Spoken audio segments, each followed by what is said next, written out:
నమస్తే, welcome to our channel. ఆంధ్రప్రదేశ్లో త్వరలో ఎన్నికలు రాబోతున్న నేపథ్యంలో వివేక హత్య కేసు ఎంత సంచలనం సృష్టిస్తుందో మనందరికీ తెలిసిందే.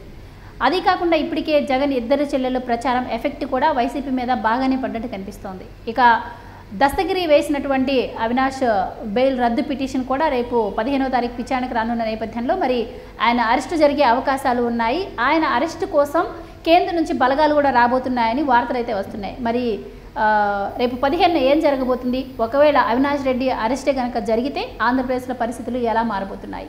ఈ వివరాలన్నీ తెలుసుకునే ప్రయత్నం చేద్దాం. మనతో ఉన్నారు senior political journalist Durga Kumar గారు. నమస్కారం అండి. దుర్గా కుమార్ గారు, మనం చూసాం ఇప్పటికే జగన్ ఇద్దరు చెల్లెళ్ళు కూడా సునీత షర్మిల పార్టీ మీద ఎలాంటి ప్రచారాలు చేస్తున్నారు అని. అయితే ఈ ఎఫెక్ట్ బాగానే పడ్డట్టు కనిపిస్తోంది. మరోపక్క చూస్తే దస్తగిరి పిటిషన్ కూడా రేపు 15వ తారీఖు రాబోతుంది.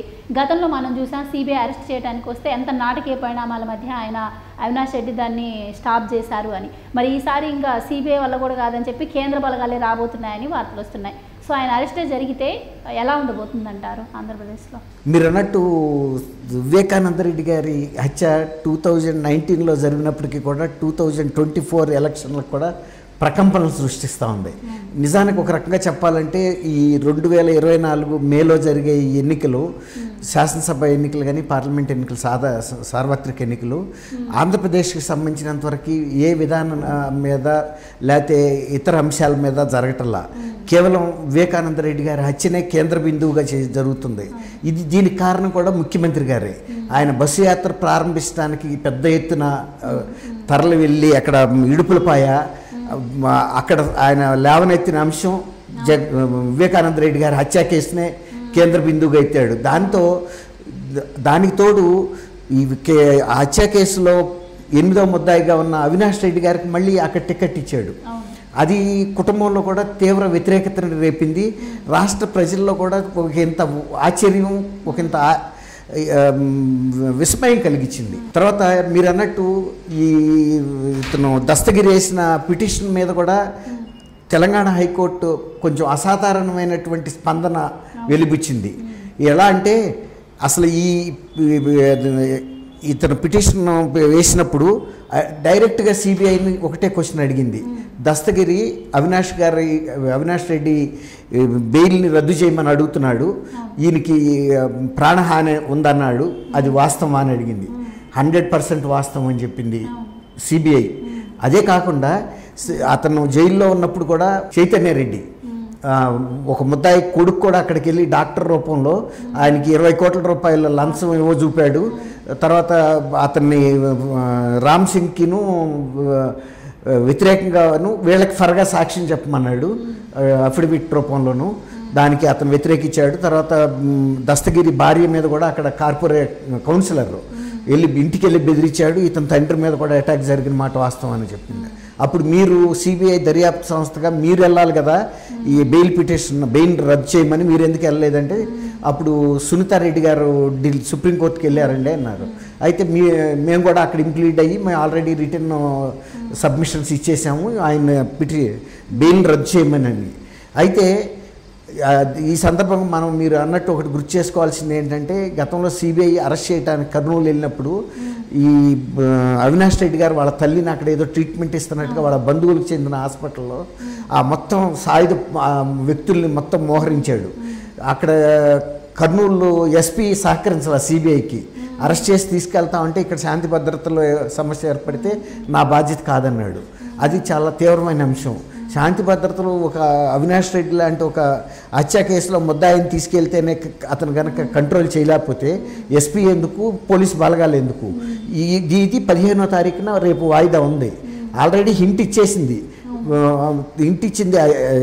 తెలంగాణ హైకోర్టు. సిబిఐ అభ్యంతరం చెప్పటం లేదు, బెయిల్ రద్దుకే ఒప్పుకుంది.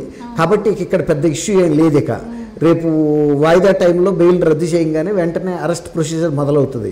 అరెస్ట్ ప్రొసీజర్ మొదలైనప్పుడు సహజంగా గతంలో అనుభవం దృష్ట్యా సిబిఐ వాళ్ళు లోకల్ పోలీస్ మీద ఆధారపడలేరు, లోకల్ పోలీస్ సహకరించదు. ఎందుకంటే జగన్మోహన్ రెడ్డి గారు ముఖ్యమంత్రిగా ఉన్నంతకాలం ఆంధ్రప్రదేశ్లో ఎట్టి పరిస్థితుల్లోనూ అవినాష్ రెడ్డిని అరెస్ట్ సాధ్యం కాదు.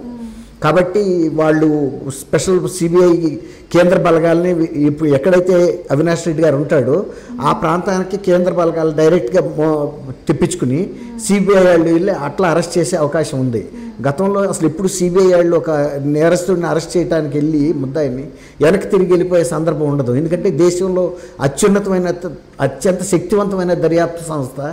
ఆఫ్టర్ ఆల్ ఒక ముద్దాయిని అరెస్ట్ చేయడానికి వెళ్ళి తిరిగి రావడం ఇంతకన్నా కాకలు తీరిన ముద్దాయిలు ముంబైలో స్మగ్లర్లు కానీ ఇలాంటి ఇంటర్నేషనల్ స్మగ్లర్లు కానీ ఇంటర్నేషనల్లో క్రిమినల్స్ని కానీ సిబిఐ అరెస్ట్ చేసిన అనేక సందర్భాలు ఇప్పుడు కూడా విఫలమైన పరిస్థితి లేదు, ఒక్క కర్నూలులో తప్ప. ఇప్పుడు మీరు చెప్తున్నట్టు అవినాష్ రెడ్డి అరెస్ట్ కనుక జరిగితే అది జగన్ మెడగే చుట్టుకునే అవకాశం ఉన్న నేపథ్యంలో ఆయన మరి వాళ్ళ అమ్మగారి దగ్గరికి వెళ్ళి ఇప్పుడు వాళ్ళ చెల్లెలు ఎవరైతే ఉన్నాయో వాళ్ళ ద్వారా కొంచెం ఏదో లాబింగ్ చేయాలని ట్రై చేస్తున్నట్టు కూడా న్యూస్ అయితే బయటకు వస్తుంది. సో అలా జరిగే అవకాశం ఉంటుందంటారా? అంటే ఇప్పుడు అవినాష్ రెడ్డి గారిని అరెస్ట్ చేయటం ఒకటమ్మా, అక్కడ ఆల్రెడీ అవినాష్ రెడ్డి మీద అక్కడ వ్యతిరేకత వచ్చేసింది. ఎట్టి పరిస్థితుల్లోనూ గెలవలేడనే ఇది వచ్చేసింది అక్కడ ప్రచారం. అసలు వీళ్ళు ప్రచారం చేయలేకపోతున్నారు. ఎందుకంటే మీరు వివేకం హత్య కేసులో ముద్దాయిలుగా ఉండి ఎలా మమ్మల్ని వచ్చి అడుగుతారు, మాకు వివేకం మా గుండెల్లో ఉన్నాడు, ఇప్పటికీ మేము మర్చిపోలేకపోతున్నాం అని చెబుతున్నారు ఓటర్లు. అందువల్ల ఎవరు కూడా ముందడుగేసి ప్రచారం చేయలేకపోతున్నారు. షర్మిల సునీత మాత్రం ఇదే అంశం మీద మేము న్యాయం కోసం పోరాడుతున్నాం, తండ్రిని కోల్పోయాం, మా చిన్నాన్న కోల్పోయాం, మా చిన్నాన్న ఆశయం కూడా నేను లోక్సభ నుంచి పోటీ చేసి గెలవటమేను, నాన్న ఇప్పుడు అన్నిసార్లు ఇక్కడి నుంచి గెలిచారు, ఈ మాకు వ్యతిరేకంగా ఉండే చిన్నాన్న హంతకుడిని తీసుకొచ్చి పెట్టాడు రెండోసారి, కాబట్టి మీరు మా వైపు ఉండమని వాళ్ళు అడుగుతున్నారు. ఈ పరిస్థితుల్లో ఇక ఆయనకి కుటుంబం నుంచి ఏ విధమైన మద్దతు దొరకటల్లా. విజయమ్మ గారే ఇక ఏకైక ప్రత్యామ్నాయం. కానీ విజయమ్మ గారు మొన్న ఇడుపులపాయి వరకు పరిమితం అయ్యి ఆయన అక్కడి నుంచి ప్రచారం ప్రారంభిస్తున్న టైంలో దీవెనలు మాత్రం ఇచ్చింది తప్ప ఏమాత్రమైన కమిట్మెంట్ ఇవ్వలేదు, నేను వచ్చి ప్రచారం చేస్తాను. అట్లాగే షర్మిల గారికి కూడా ఈక్వల్గా ఇచ్చింది. కానీ ప్రచారం ఇవాళ షర్మిల గారికిను సునీతారెడ్డి వైపు న్యాయం ఉంది, ధర్మం ఉంది. ఇప్పుడు ఈయన వైపు ఏమో మళ్ళీ రెండోసారి కూడా వివేకానంద హత్య కేసు ముద్దాయిల్ని పార్లమెంట్కి నిలబెడుతున్నాడు, ఈ హత్య కేసు వెనకాల ఈయనదే పాత్ర ఉందని వాళ్ళు బాహాటంగా ప్రచారం చేస్తున్నారు, ఆయన అవినీతి మీద ప్రచారం చేస్తున్నారు.